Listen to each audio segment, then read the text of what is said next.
kailangan natin ipa-relax muna natin yung muscles.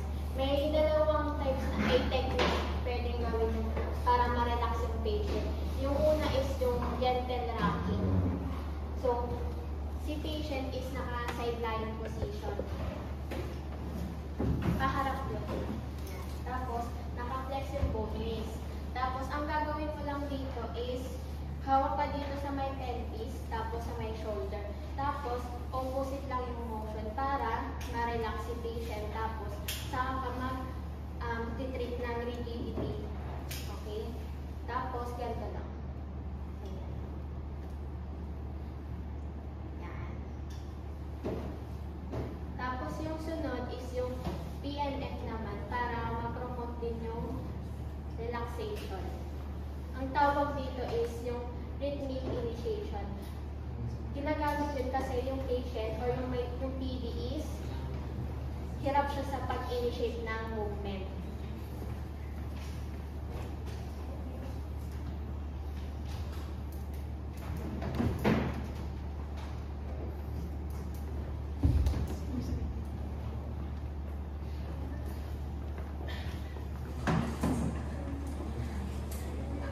So, si patient, kagaya ng sinabi ni Sir Matt kanina, is naka-kyphotic posture si patient.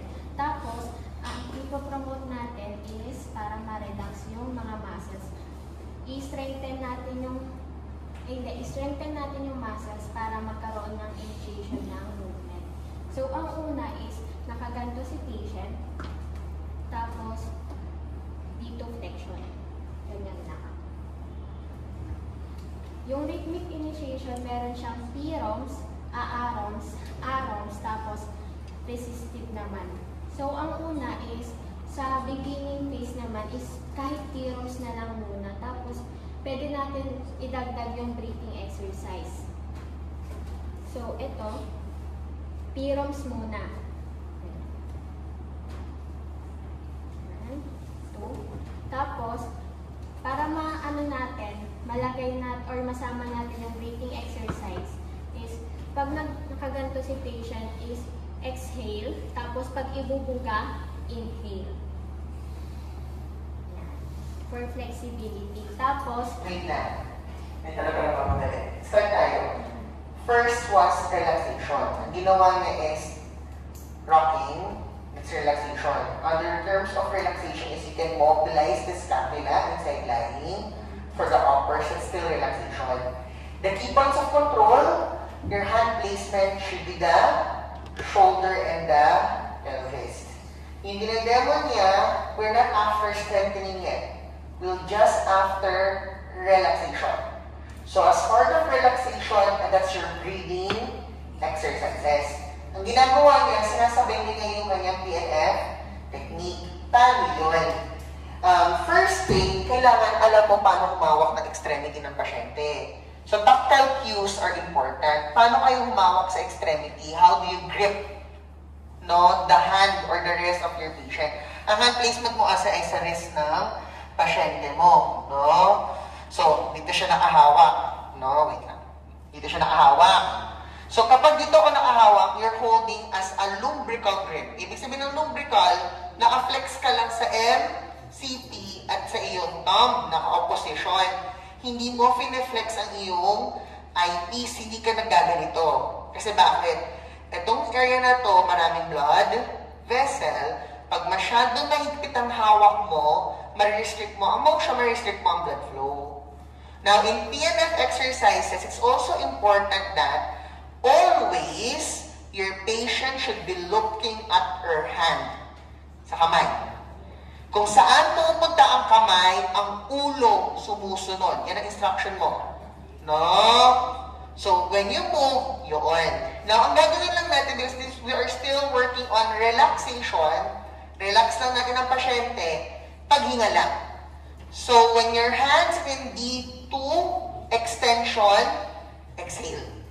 Pag nakalagay na siya sa D2, flexion, that is now inhalation. Clear?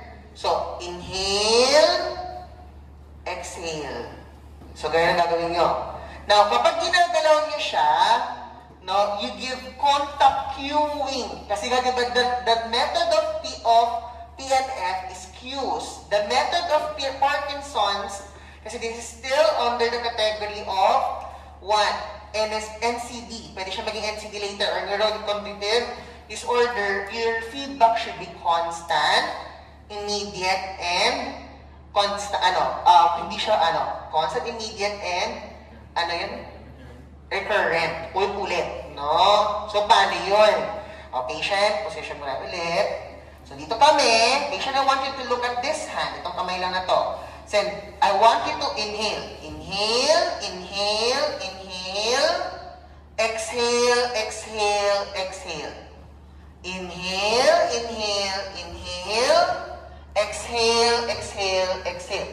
Ang instruction or feedback, patuloy-tuloy. Hindi pa rin inhale. Exhale. Paulit-ulit ka kasi nga, tatandaan mo, these patients, their slowness of thought or bradyphrenia. Nakukuha.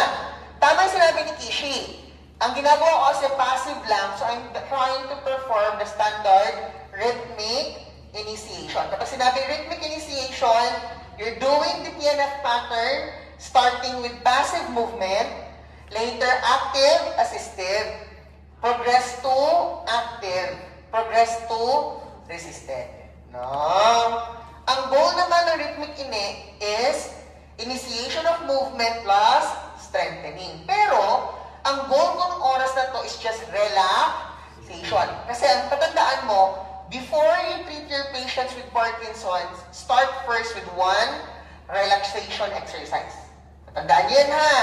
Kasi para ngayon lumambot-lambot yung mga rigidity nila bago nyo ngayon i-stretch, i-strengthen, or bigyan ng kahit anong management. So dapat sa practicals marinig namin at mabanggit nyo lang, sir, before we do the main treatment, we'll start first with a simple relaxation exercise. It can be your pelvic rocking, no? It can be your scapular mobilization.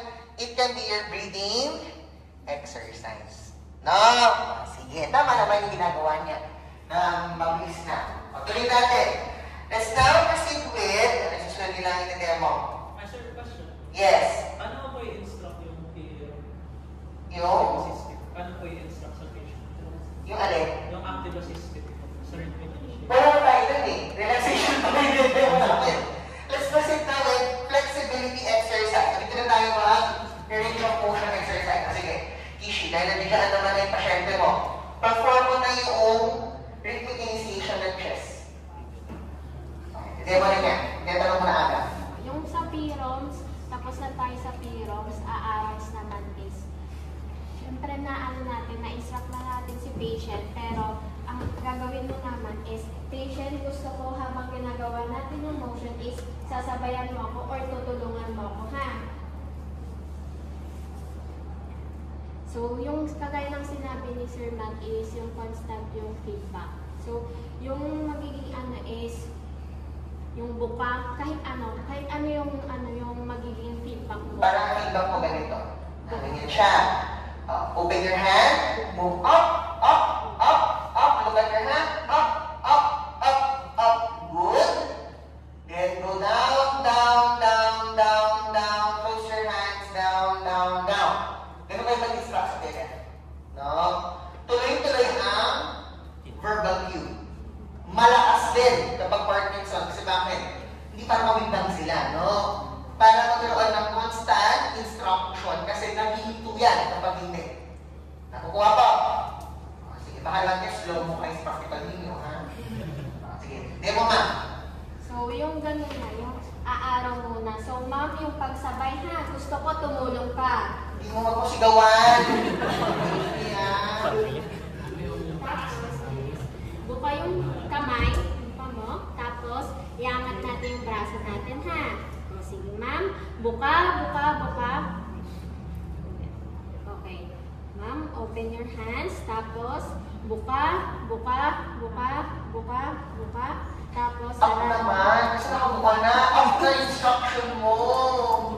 Tapos, pag ano naman, is yung pag-down naman, is ma'am, tutulong ka pa rin ha. O sige po ma'am, down, down, Usually kasi pag sa rhythmic initiation, pag pabalik na sa starting position, usually P-ROMs na or yung PT na mismo yung gagalaw ng or magpe-perform ng movement. Pwede yun. Kasi kapag si reversals na kasi ang tawag kapag binabalik, meron pa yung active ang movement ng pasyente. So, rhythmic initiation, pwede siya voluntary aangat, tapos PT-guided na yung pababa. Pwede, as a progression, as the patient performs the movement, the patient also incorporates breathing exercise. Pwede yun, no? Progression na. Tapos, a latter progression is resistive. Nire-resist mo na siya as the patient performs upward movement. Paano yung tsura nun? Para lang makita ninyo yung hand placements ninyo. Ang tsura is, nakaganito ako. So, patient, I want you to move up, up, up, up, up. As I resist, up, up, up. Ginaganto ko kamay ko para nakita niyo yung mode of resistance. Then, squeeze my hand, move down, down, pull. Down, down, down, down. Move up, up, up. Ito assist reversals na. Kasi, baliktaran, tinatamaan ko na yung muscles. Pero kung isang motion lang tayo, kasi gusto nilang pabukahin yung chest, ang resistance nila is going up. Clear? Kung gusto nyo lang pa-strengthen yung likod para mag-correct yung posture. Pero kasi ang goal natin is ROM, so stretching. So ang gagawin natin is pwede mag-start ka muna ng active movement, then progress to proper stretching. How do you perform the stretch? We perform, contract, relax. So, yun, demo muna. O, paano na ngayon ang contract, relax protocol ng show, ng chest? So, Sige, ma'am. sa contract relax is, ang nito principle is, pinapatig natin yung tight muscle. So, ang una is, nakaganto pa rin si patient. At alam mo muna yung tight na muscles sa kanya. Ano muna yung tight muscles pag nakaganto si patient? Correct. That can be your pectorals, no? So, kung tight ang pectorals, ang sabi sa TNF approach is, kung tight siya, you position the tight muscle first on its elongated position. So, for example, biceps ko tight. I-position ko muna si biceps in the elongated position. Ano ang elongated position ng biceps? Extension. So, ang starting position ko, elbow extended. So, kung ganito ang posture ng pasyente, this is the one extension pattern. Sorry, dito pala. D2 extension pattern. To elongate the tight pectorals, I position in the 2 flexion pattern. So, dito ako ngayon magsisimula. Nakukuha. Kaya sabi, ito tight. Para daw ngayon ma-start yung stretching protocol, ilagay mo muna siya sa batak na posisyon. Gawin mo. So, ganun sa contract relax, yun yung magiging starting position dahil ganito yung position ni patient or tight yung muscles ng pecs, yung position is naka-D2 flexion. Ito yung magiging starting position natin. And then, ang magiging naman is yung susunod is dahil contract relax, ipapa-contract natin yung patient pa D2 extension. So, paano ang ibig sabihin ng contract? Contract means concentric contraction. So, you activate concentric contraction of the tight muscle. So, lalabanan mo. Sige, ma'am. So, kagaya nung ginawa ni Sir kanina, pwede nakaganto si patient. Ito yung starting position. Pwede hand, pwede kayo sa hand, or kung ang goal mo lang kasi is pectorals, you can shift your hand placement on the wrist. Naglalagay lang ako ng hand kasi pag buo lahat, gusto mo ma-target. Pero kung focus ka lang naman dito, okay lang sa amin, lalagay mo lang sa wrist. No? Kasi may ibang pasyente, ito lang ginagalaw, o sa hand. No? Kasi Parkinson's yan, yan lang. So, di nila alam na kailangan i-baba. No? I-instruct mo. Or, as a start mo na kayo sa wrist area. Okay? Sige, ma'am. Demo mo nga. Ito yung lengthened position ng pecs. Tapos, si patient is gaganto ulit siya pa D2 extension. Tapos, sasabihin mo kay patient, ma'am, gusto ko labanan mo ha. Okay? Down, down, down, down, down, down. Tapos, ikaw na yung magbubuka ulit. Tapos, nakarelax na si patient. patient dito, magbibigay ka ng 15 seconds hold. Doon natin napopromote yung flexibility. Sige, sandali mo buo. Yung walang explanation, pakita mo na sa kanila para kung gagawin. Always instruct your patient to look at the hand. Hindi sa kamay lang kapag may lateral ang ginagawa mo. Sige, perform mo nga. So, patient, ang gagawin natin ngayon is yung pagbuka ng dibdib mo, ha? So, patient, gusto ko, dahil tight to, ito yung magiging starting position, or dito natin sisimulan yung exercise, ha? Tapos, gusto ko, ibababa mo ulit yan. Pause na yung tissue. Pause na. Tama yung ginawa niya. Dinemo muna niya na, ginalaw muna niya yung pasyente, tapos ginalaw niya ulit ng pagganito. Kasi kailangan sa isang patient yung with Parkinson's, good instruction na hindi maraming paliwanag. Konti lang ang words, pero maintindihan ng pasyente. Nakukuha ninyo.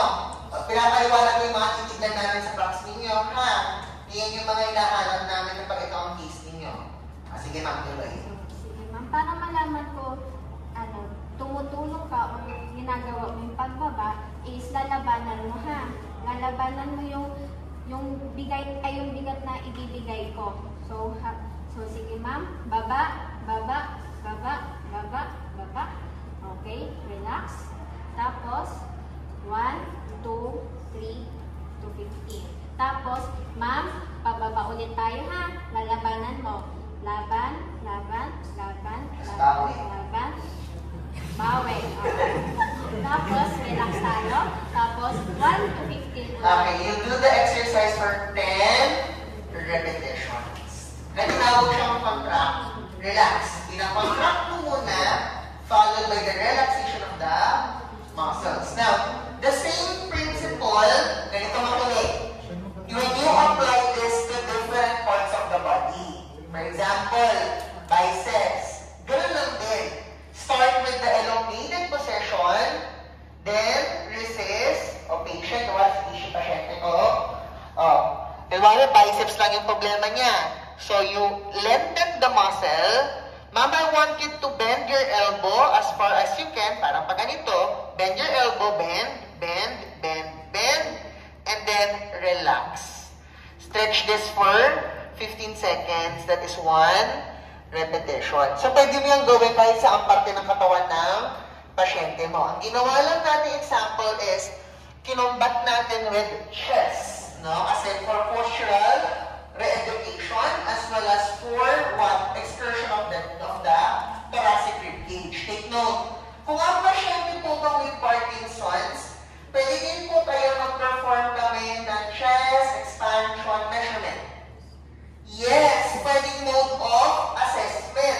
Kung ang pinaka-report niya is hirap nang mag-expand yung chest niya or hirap siya sa paghinga, pwede yung gawing assessment is CEN, tapos ito ang treatment mo.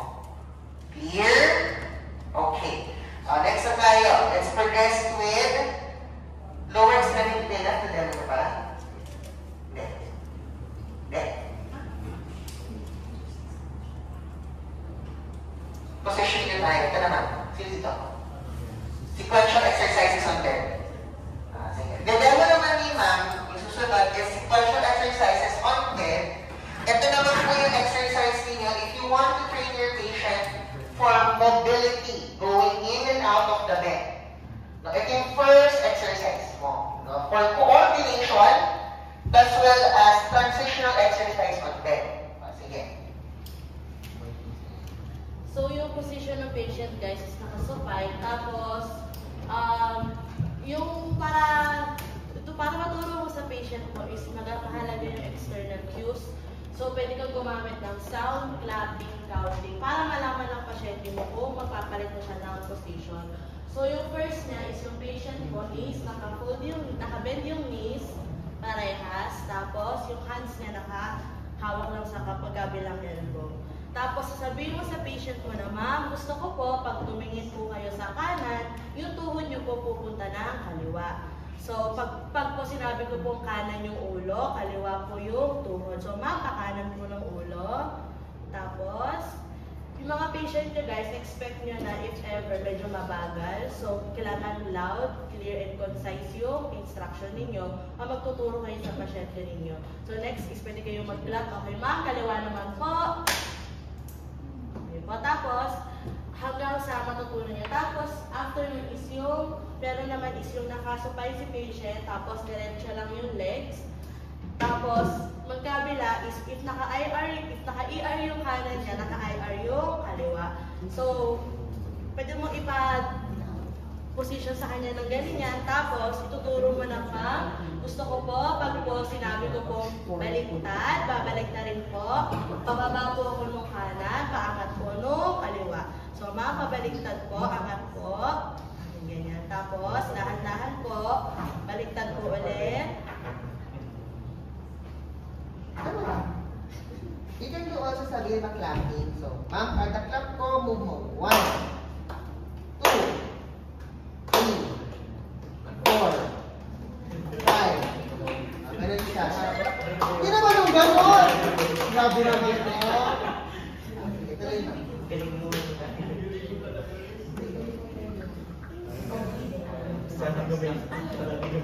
Okay, so guys, kanina tinuro natin sa patient yung knees tsaka head. Tapos kapag natutunan niya na yun, yung sunod niyang step is yung sa hands.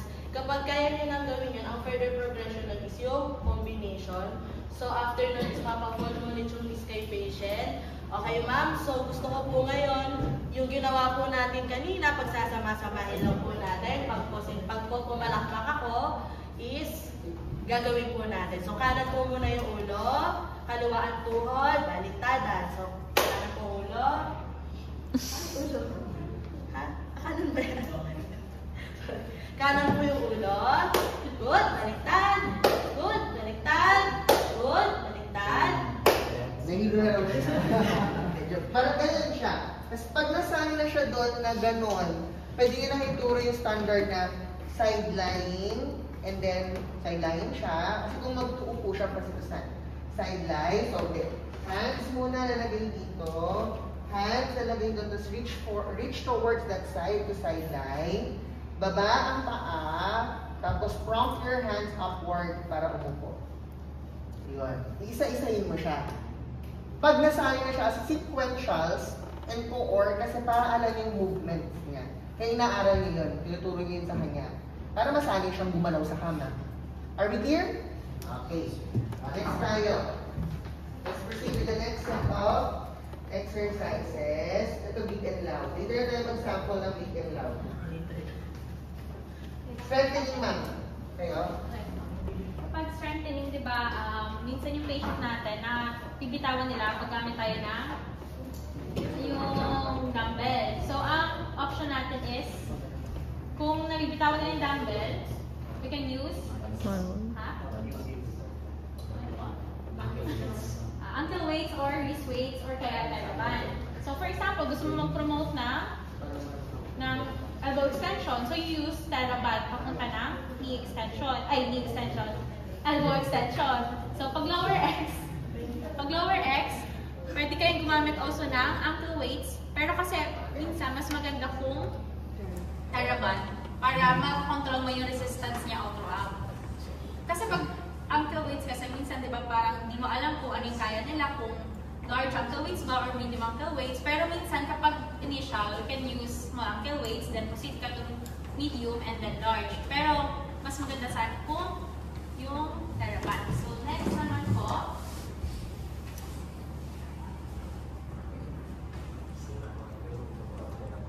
So, sa Parkinson, hindi tayo nag-promote na isometrics kasi mag-promote yung rigidity.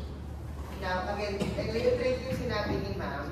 The best mode of free weights or resistance that you can give is a TheraBand. Pero pwede ka mag-ankle weights, walang problema, or wrist weights. Ang pangit kasi sa wrist weights and ankle weights are kapag depende siya sa posisyon. Kailangan may position ng tama. For example, kung gusto ko elbow flexors, dapat nakaganito talaga yung aking position. Pag naka-ganito, hindi ko magagamit ng tama yung wrist weight. Here, unlike TheraBand, mapaanong ang guluman niyan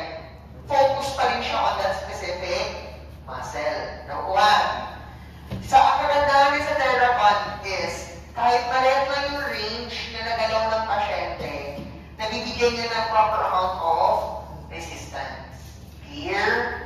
Yun yung naisip natin sa atin. Sige, magtuloy.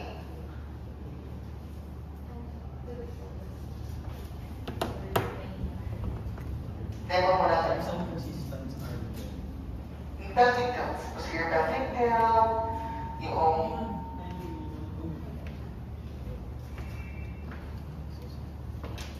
So, kung nagpapagawa tayo sa patient natin ng posterior pelvic tilt, nakahiga siya. So, and then next is yung bend mo yung both knees niya. So, minsan kasi, actually, super hirap mag-instruct kay patient sa posterior pelvic tilt. So, ang gagawin natin is, we put our hands dun sa, pwede ikaw maglagay ng hands mo sa likod ng back ng patient, or para kung pwede yung magawa sa bahay nila is, yung kamay niya yung gagamitin niya. So, patient, pwede mo ilagay yung kamay mo sa likod, and then I want you to, yung back mo is, push mo towards the bed. So, push, yan, and then, relax, and then, push again, yan, and then relax. So, kapag anterior pelvic tilt naman,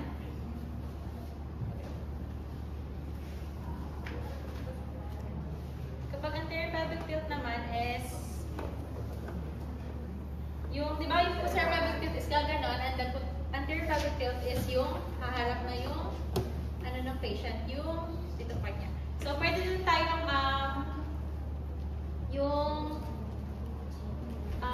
lift your butt, papunta po sa, taas ma'am, pag ganon, yan, and then, baba. okay. As progression is you can do that in sitting. Nakaupo siya, perform na yung mga tilts in sitting. Kasi bakit? This promotes balance na rin. So, upo siya, upo ka siya dun sa upuan. Another progression na as a functional training dito is, imagine mo ako yung pasyente, nakaupo ko sa ganyan. Malimit ang stool na ang upuan niya is the monoblock, hindi yung armchair. Nakaupo, you can educate na your patient on weight shiftings. For example, sila-train na kayo sa pelvis. So, upo na siya, pwede nyo na gawin is, shift weight on one puwet or gluteal area or one lower X, then shift towards the opposite. Clear? Ang progression kasi nito is, you can progress this training on a vestibule. Nakaupo siya sa vestibule. Clear? Pero mahirap na yun, ha? Maintaining balance na vestibule for Parkinson's are difficult. Yung nga lang pag ganito-ganito, mahirap na para sa kanila eh. Nakuha po. So yung mga functional trainings ninyo, incorporated na yung strengthening protocol natin. Kuha na lahat? Sige. Next tayo, answer natin.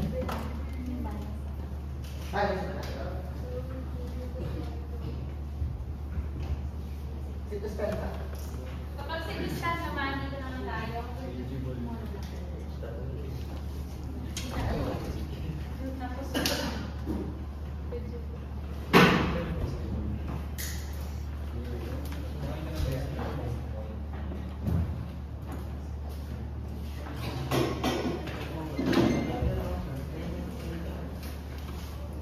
so kapag pumatay kayo ng patient, saan nakaharap si patient? Sa mirror, and then ikaw yung nakatalikod sa mirror para makita niya yung posture niya or kung paano siya tumayo.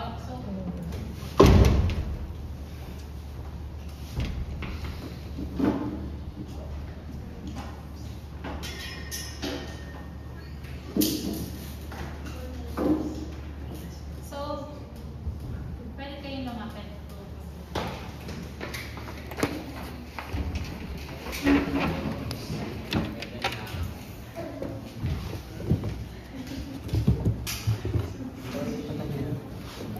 So, pwede nyo sabihin na si patient, tingin siya lagi sa mirror para makita niya yung posture niya. So, pwede tayo dito, kapag ang mahina is, for example, yung left, ito yung left side, nasaan siya? Saan siya nakapwesto? Sa likod or sa harap? Sa harap kasi, yung weight mas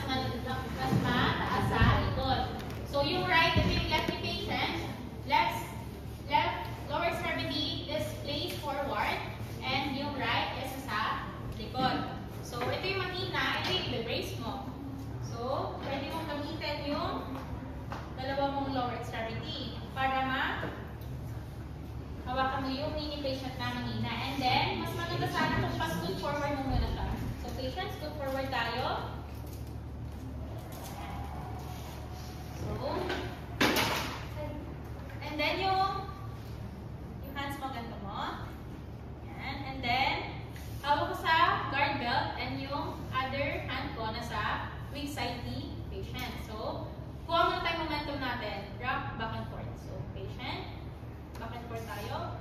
1, 2, 3. And then, pwede kasi magbakal yung knee niya. What does it mean? Pwede mag-flex yung knee. So, ilagay mo dapat yung knee niya. And then, gagawin natin dito, pwede tayo magpa-standing tolerance after mo mag-sit to stand or mag-weight shift. So, pwede ganito gagawin. Sit to stand, reps, ilang reps yun. And then, for example, 1 rep. And then, pagtayo niya, standing tolerance or pwede kayong mag-weight shift. And then, after that, ulit ng 2 rep. And then, gawin naman yung standing tolerance and weight shift. Para mas madali. Para yung, tapos kung gagawin is sit to stand, tapos doon kayo magpapa-weight shift after ng 10 reps. Para mas maganda kung sit to stand and then weight shift naman. So, patient, shift ka ng weight mo from right to left.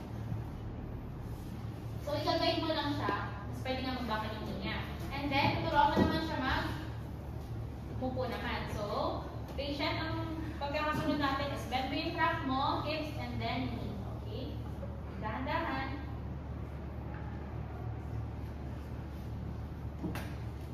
Yan. Tapos, kapag mahina naman is yung dalawa, ano gagawin natin? Pwede yung position ng paa mo, ng tuhod mo is hawak niya yung dalawa, or pwede yung may towel sa gitna ng dalawang tuhod niyo and then sa harap naman. Pero dapat may towel kasi masakit, lalo na kung maganda yung patient, masakit sa tuhod nila pag walang towel. So, ganun lang ulit. So, hand yung nakalimutan yung class ng hand sa harap. And then, dapat naka-stood forward and then tayo lang. 1, 2, 3. Tapos, upo ulit. Dahan-dahan ng in and then in. Tapos, next naman po.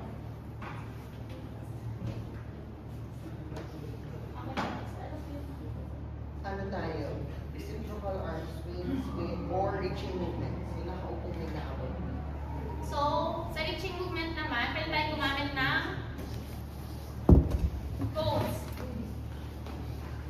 So, ang PNF pattern natin, mas maganda kasi kung diagonal pattern. So, para ma-promote mo din yung weight shift sa patient. So, nag-promote ka na ng mobility as well as yung weight shift. So, mas maganda saan kung diagonal, mag-start ka dito, tapos saan niya ilalagay? Dito yung cones, saan niya ilalagay yung cones towards dito, and then dito, diagonal. So, pwede mong gawin ilang reps doon, or after that, dito naman, tapos pupunta dito, tapos dito, pabalik dito. So, ang ginagawa ko kasi, pag nag-reach siya dito si patient, binuhan niya dito, nilagay niya, and then pwede niya ibalik ulit papunta sa'yo. So, paulit-ulit lang yun, 10 reps. Tayo natin yung cones. So, for example, Bago tayo parang punta dyan, I forgot to mention, it's sit to stand exercises for patients with Parkinson's or any of your patients. You can start with sit to stand. Pwede sa ganyan standard chair or pwede kayo magpatong-patong ng monoblock. For example, kesa isa lang, 3 patong muna. Ano mas madali? Mas maraming patong or yung isa lang? Mas madali ang isa. I'm sorry, mas madali ang marami. Tama kayo. The higher the height of the chair, the mas easier. No? So bakit? Matandaan mo, in early stages or early treatment sessions, you may want to have a higher sit height. Mas madali. Tapos later on, ibaba mo yung chair mo sa isang upuan. No? That's one way of progressing your exercises.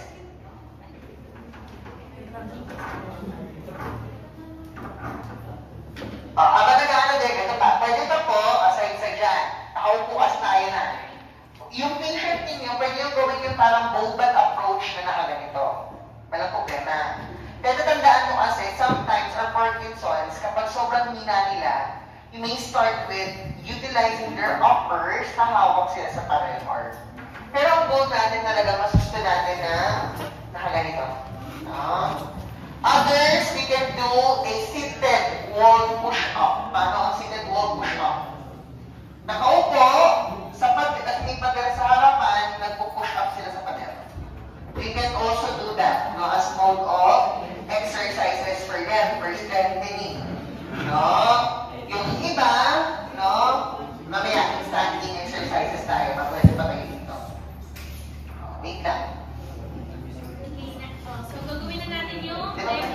Mamaya na kapag.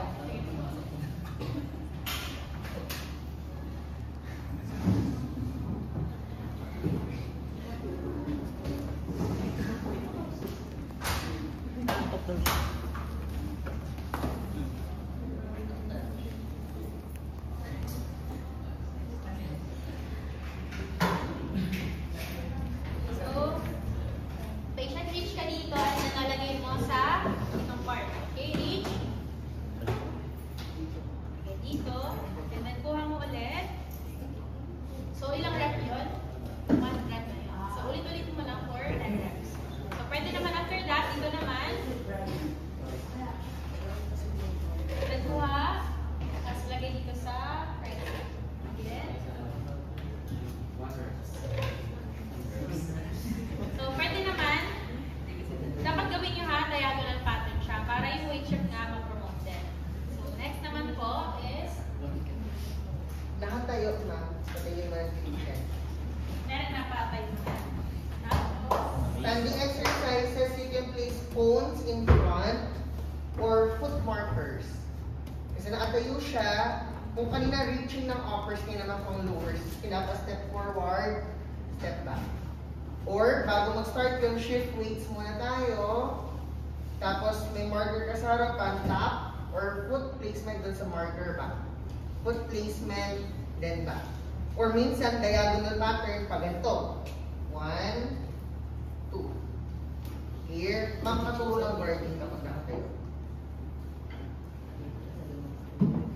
When the patient is standing inside the parallel bar, paano ang guarding mo? kapag nasa yung side, doon ka mag-guide. So, pag mag-step ka, for example, may foot plates. So, ma'am, sige po. So, tapos pwede niyong gawin, yung for example, may cones na siya in front. Pero bago kayo magpag-ganon, pwede mo na kayo magpa-step, stepping exercise. You can also do this one. Stepper exercise kasi na, parallel bar. Kahit muna, lang muna siya, foot placement lang sa ibabaw, then baba. So, patient, gusto ko mag-step up ka. After that, step down. Okay? Step up, down, step up, and down. Tapos progression yun is papalit siya. Pwede yun. Kasi, tatandaan mo, kung may cones, yun yung training mo for clearing obstacles. Kapag ganyan, yun yung training mo pagpapalit ng hagdan. Preparatory for climbing stairs. No? For raise of falls na tayo. Falling exercises. Yung iba kasi ginagawa pinapag-quadruped ang pasyente sa kama. So your patient is in a quadruped position, then performing weight shiftings, then crawling. Ako kasi hindi ko gano'ng gusto yun sa matanda. Kasi number 1, when they perform a quadruped, yung knees nila masyado nalibigyan ng pressure, pwedeng mag-cause ng pain. And also, some patients cannot tolerate a quadruped position. Facial exercises, walang pinalayo sa bells, so you can perform facial exercises if needed. Now, next is dynamic stability training na tayo. Ma'am, i-sheet ko muna sa kita. Harap ka sa kanila. We can perform dynamics such as weight shifting, demo na natin, yung mga cones. Pero one of the ways kasi sa paglalakad, ang isa sa matitignan natin parameter of aid is arm swing. Arm swing kasi helps in maintaining balance when you're walking. So one of the training kasi it's your axial rotation with arm swing and axial weight bearing. So kanina ginawa natin cone reaching na nakaupo. Progression noon, cone reaching ng nakatayo. Kasi kung papasilin mo, there's axial rotation plus weight shifting. Nakukuha. Pero, may iba, ano ginagawa? We can perform ng nakagayon sila. Tapos mag-weight shifts. Kasi tinatanggal mo na ngayon yung utilization of the upper legs to maintain balance. Ano pa mga exercise? Marching in place. Dinawa na kanina. Also, simple kitchen sink exercises are good examples para sa case. Now, ito na tayo. Let's now proceed with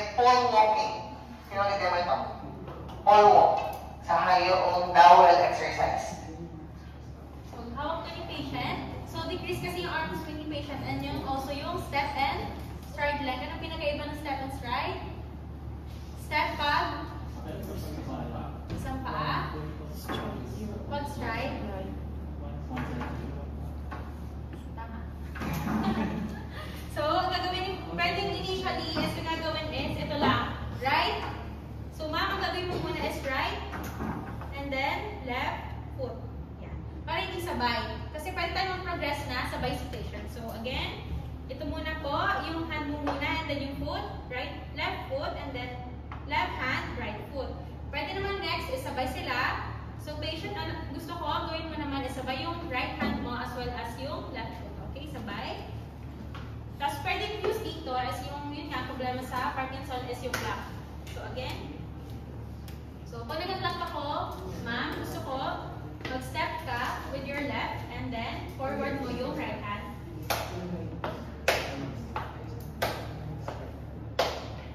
And then next naman po is pwede tayo, nasa likod naman tayo. So, ma'am, yung ginawa na natin kanina, kapag na-forward yung right, opposite naman po sa foot, okay? So, ganon. Yan. Ganyan. And then first time mag-turn. Turn to the right, ma'am. Okay?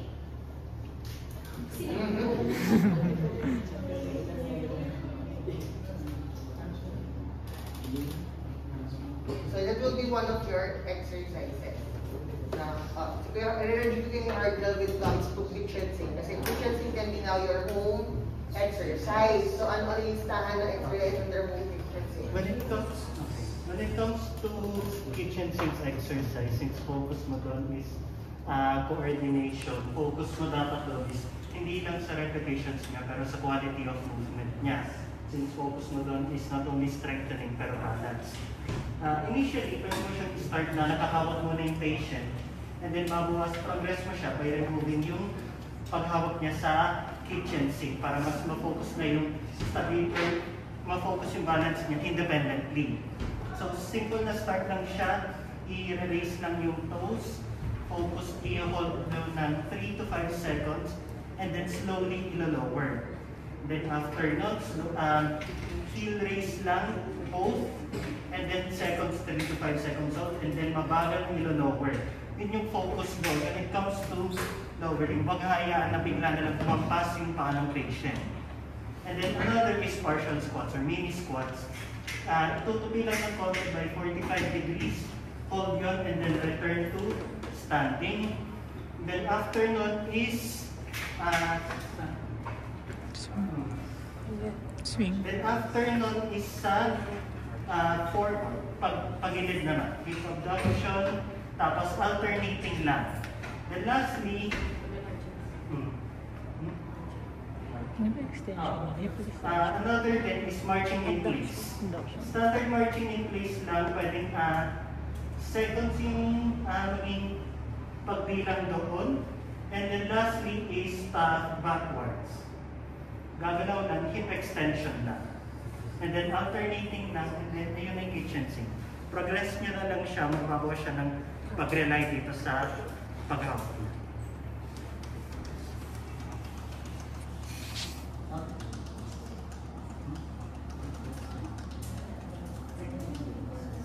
Sprinkles can be, pero ano na nila yun? Let's now go with one of the specific exercise treatment for your Parkinson's is the concept of the big and loud exercise, or also known as the Lee Silverman exercise. No? Paano yun, Miss Tubio?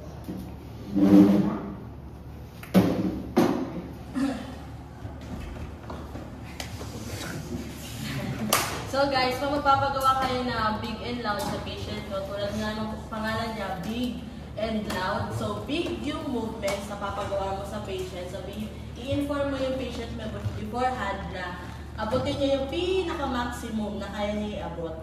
Tapos yung loud naman is pwede kayong gumamit ng external cues like sounds, clapping. Tapos pwede kong pabilangin yung patient ko. Technically, tinawag siyang loud kasi the patient should be counting or speaking.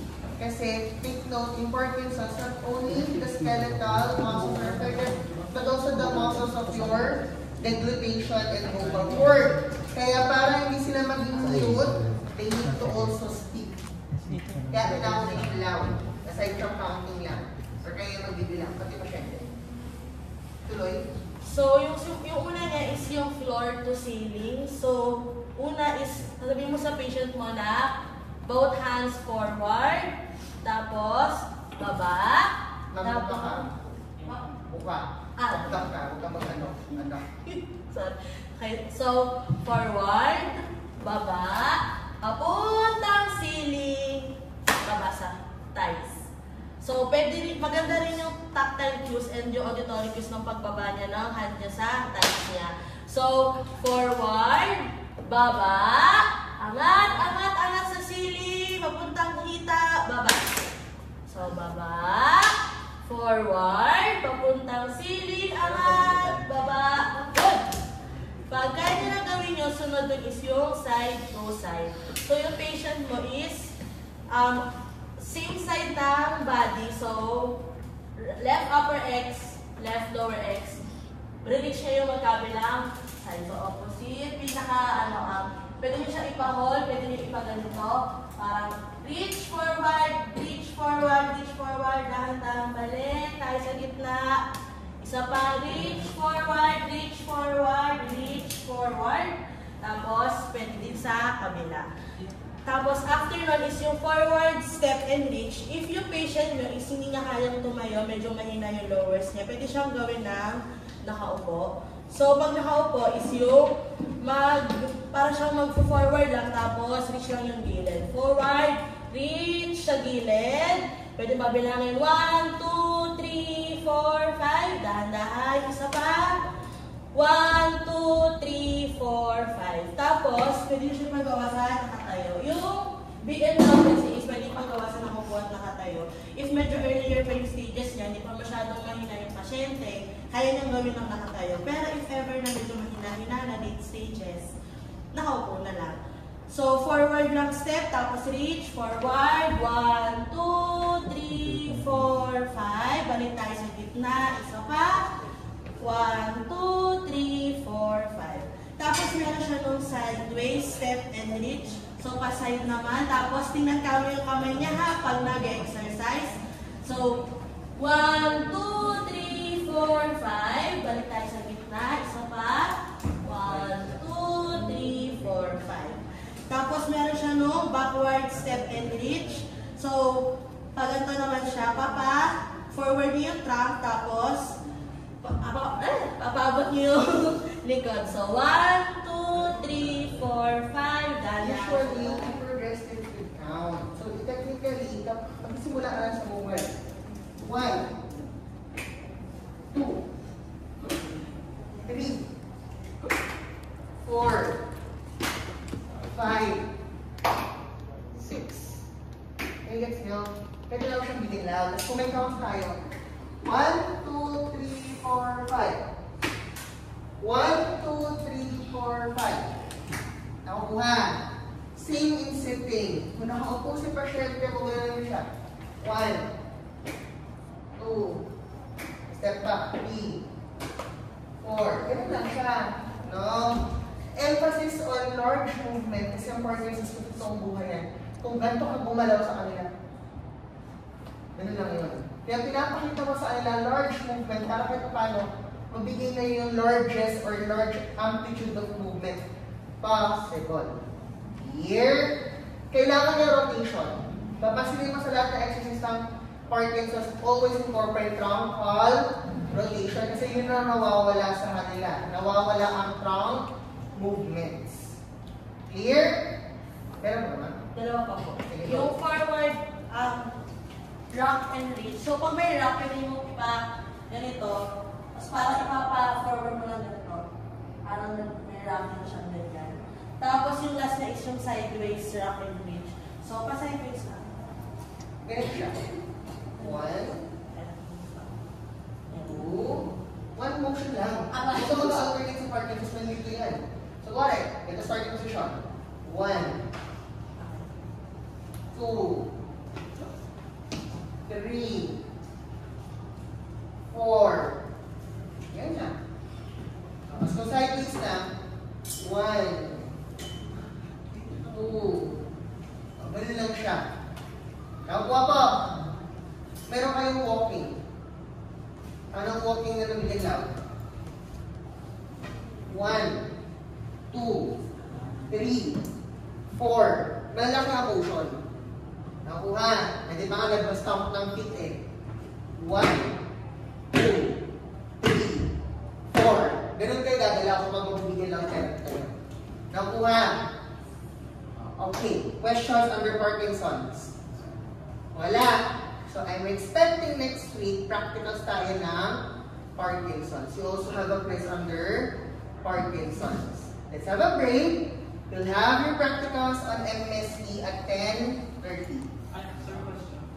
Yung MMSE naman na paper na, hindi naman naka-block off yung description. Kung ano yung pinakita ko sa inyong gano'n, yun na yun mismo.